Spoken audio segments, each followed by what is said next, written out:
Pues mira, yo la relación que tengo con el miedo es muy peculiar, porque nunca lo he sentido. Vamos a entender qué tipo de miedo, porque hay muchos tipos de miedo, ¿no? El miedo no es solo uno, igual que el amor no es solo uno y la felicidad no es solo una, ¿no? Hay muchas partes en las que podemos compartir. Entonces, si me hablas del miedo que tenía de pequeño, por ejemplo, pues lo lógico, ¿no? Con 8 años me llevaron a un colegio interno y a mí me daba miedo por las noches, pero porque era muy pequeño, tenía 8 añitos y el colegio era muy tétrico, un lugar desastroso. Eh, y ese sí he podido tener, ese miedo, ¿no? El temor, que no es lo mismo el miedo que el temor, ¿no? El temor Mm, a algo que pueda pasar, a lo desconocido, por así decirlo, ¿no? Te diré que realmente el miedo como tal nunca lo he sentido porque para mí yo siempre he vivido en una valentía. Em, Tenía que salir adelante por las circunstancias que la vida me propusieron y lo que hice fue vivir con todas, con todo y a tope y fluir. Y desde que era muy pequeño siempre he vivido con esa energía, ¿no? Pero sí que es verdad que luego me he dado cuenta que el miedo tiene muchas connotaciones, se disfraza de muchas cosas y bueno, pues hay miedo a la soledad, hay miedo al rechazo, miedo al abandono. El miedo es una potente energía que nos puede servir también en ocasiones. Pero sí te diría que he aprendido mucho de él y sobre todo cuando escuché por primera vez el concepto de Will Smith que decía, no hay que tenerle miedo al miedo. Cuando qué algo bueno. temes de cabeza, entrégate a ello. Es que me dan miedo las alturas, vea por ellas. Pero no podemos vivir con miedo, ¿vale? Está bien tener miedo, a mí me ha salvado la vida, porque si yo no hubiera tenido miedo, pues hubiera seguido con las adicciones cuando era joven, o no hubiera cuidado mi cuerpo, y, no sé, me hubiera complicado en algunos negocios turbios viviendo en la noche, qué sé yo, pero el miedo te ayuda también, por eso, ¿sabes? Hay muchos matices en esto del miedo. Y, ¿tú prefieres ver, o sea, yo creo que tú tienes una visión súper positiva y constructiva de la vida, ¿no? Porque te has hecho a ti mismo y sigues haciéndote cada día. Pero acabas de decir que el miedo es algo útil, ¿no? Sí. ¿Crees que es más fácil cuando se te acerca desde niño o cuando eres adulto? ¿Cómo son los miedos? ¿Cambian? Claro, los miedos al principio te resultan porque lo que más temes es lo desconocido. Por ejemplo, yo te voy a contar uno de los pánicos que tenía cuando era niño, ¿no? Cuando yo era pequeño íbamos en un barco melillero, mi madre, mi padre y yo, y entonces el barco se paró en medio del mar. El melillero venía de Melilla hasta Málaga, ¿no? Tardaba como 4 horas o no sé cuánto, era una cosa, era un ferry de esos, pero antiguos. Y entonces yo escuché que lo que estaba pasando es que había un hombre en el agua, ¿sabes? Un hombre al agua, había caído un hombre al agua. Entonces eso me marcó porque era de noche, había mucha gente allí, entonces empaticé con ese señor y yo le decía a mi madre, yo sé dónde está el señor. El señor está como el barco hace así, la quilla, ¿vale? Pues él ha caído, está debajo y no le vemos, por eso no le vemos, ¿no? Fíjate qué curioso que luego con el paso del tiempo, cuando yo aprendí muchas cosas sobre el mar, las primeras cosas que te dicen si te caes al agua es que te alejes del barco, porque es lo necesario primero para que el barco no te arrolle la hélice o los motores y también para que te puedan ver, mover las manos y alejarte del barco. Bueno, pues a mí eso me marcó muchísimo. Entonces yo tenía mucho miedo al mar, porque pensaba que el mar estaba lleno de peligros. ¿Ok? Entonces siempre fui de jovencito a la playita, cerquita, sin problemas. Con 26 y 27 años, casi ya 30, decidí que ese miedo había que romperlo. Y entonces le dije a un amigo mío que me enseñara a bucear con snorkel, con unas gafas. Agarraba su mano con un miedo tremendo, pero cuando yo vi lo que había, empecé a descubrir lo que había bajo el mar, pues entonces me di cuenta de que cuando descubres lo que hay ya no tienes miedo, porque ya es conocido, ya no es lo desconocido, ya es conocido. Lo siguiente fue hacerme buzo, me hice el curso de buceo, Madre mía. fui seguir rompiendo. Los primeros días era, uff, terrorífico y mirar hacia abajo, mirar hacia la oscuridad, pensando que iba a venir cualquier bestia a comerte. Luego vas aprendiendo mucho y lo último que hice fue trabajar en barcos. Estuve 14 años trabajando de marinero. O sea que creo que el miedo es algo que se puede trabajar. Pues depende de la época en la que tengas. El miedo tiene que ver un poco, como todo en esta vida, con la experiencia trabajada. Como cuando alguien me dice, oye, Rielo, es que tú lo que compartes, estas herramientas que das, es que es muy difícil. Digo, bueno, depende. También es difícil pilotar un Boeing 747 y hay gente que lo pilota, pero no de hoy para mañana, sino que estudian y se preparan. También es difícil operar a corazón abierto, un trasplante o cualquier tipo de operación, es muy difícil, ya. Pero hay gente que para poder hacer esas operaciones, pues oye, estudia.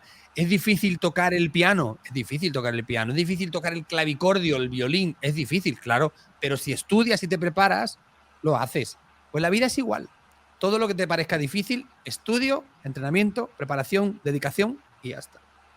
Jolín, o sea, que puede ser de alguna forma que el miedo esté marcando alguna especie de camino.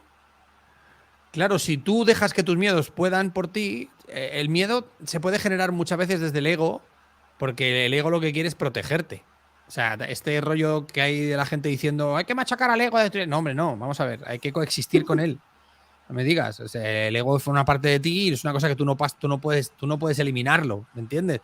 Porque es imposible, porque es inherente, o sea, está dentro, ¿no? Está intrínseco en el ser humano.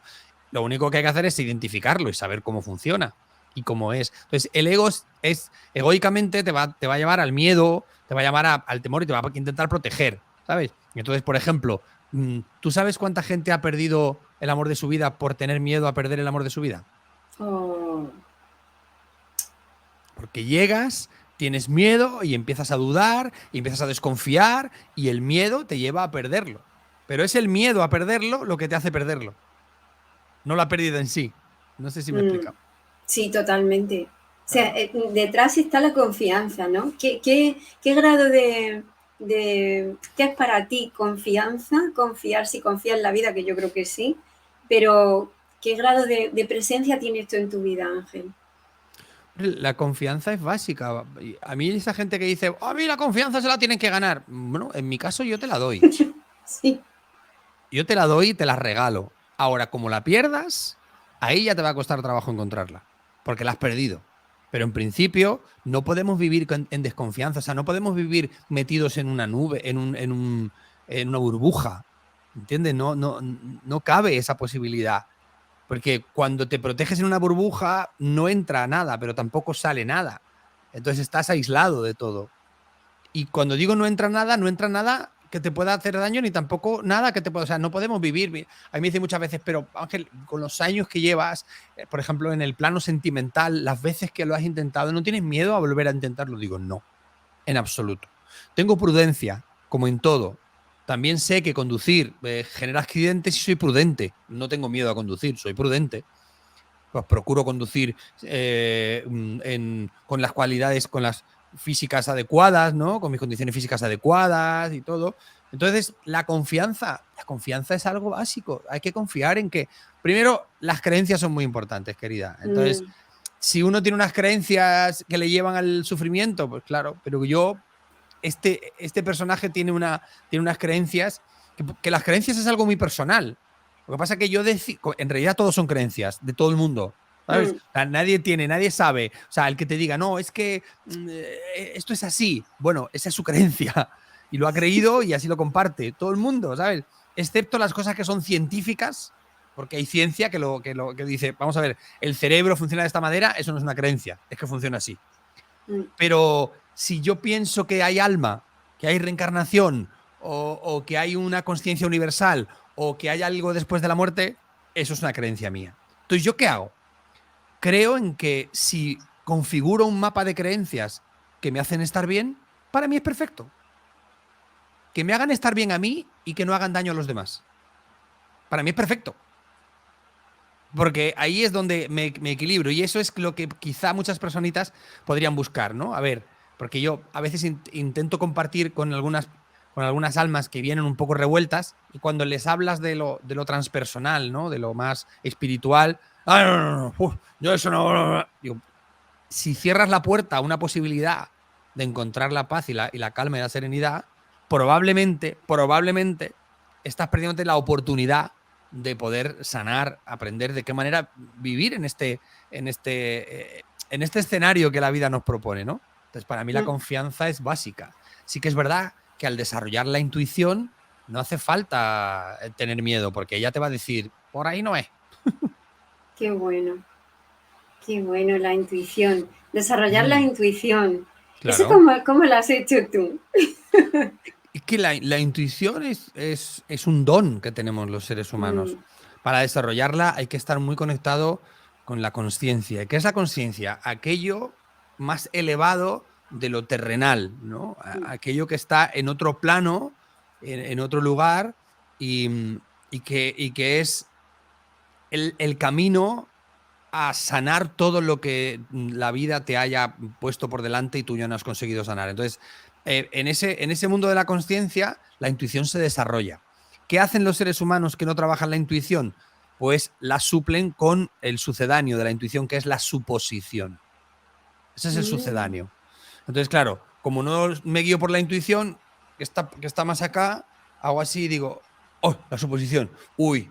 Pues no, porque me van a hacer, porque me van a engañar, porque me van a robar, porque me van a no sé qué, porque bla, bla, bla. Entonces eso es suposición, estás suponiendo. Y como dicen los 4 acuerdos de los toltecas, en uno de ellos no adivines ni supongas, ¿no? Entonces la intuición, ¿cómo se desarrolla la intuición? ¿Cómo se conecta con la serenidad, con la calma? ¿Cómo se hace para estar bien aunque las cosas estén mal? Dentro. Inside. Dentro de tu corazón. Entonces, estando muy bien, es una cuestión de ir dirigiendo constantemente, ¿no? Yo, cuando me despierto cada mañana, lo primero que hago es sonreír. Cuando soy consciente, digo, sonrío, ¿sabes? Digo, no tengo a nadie al lado, tampoco se asusta, ¿sabes? Y luego lo siguiente que hago es encauzar y decir, por aquí. Agradecimiento. O sea, soy yo quien manda. El observador que está en mí, la conciencia que hay en mí, dirige el resto de las cosas. Porque si no, la mente te lleva a donde quiere llevarte, porque la mente no tiene un parámetro, la mente hay que entrenarla, hay que ponerla a tu servicio. La mente es un regalo increíble, divino, por favor, que tenemos los seres humanos, pero claro, si no la sabes usar, pues es como tener un ordenador de 1 millón de euros encima de la mesa para ver películas en Netflix.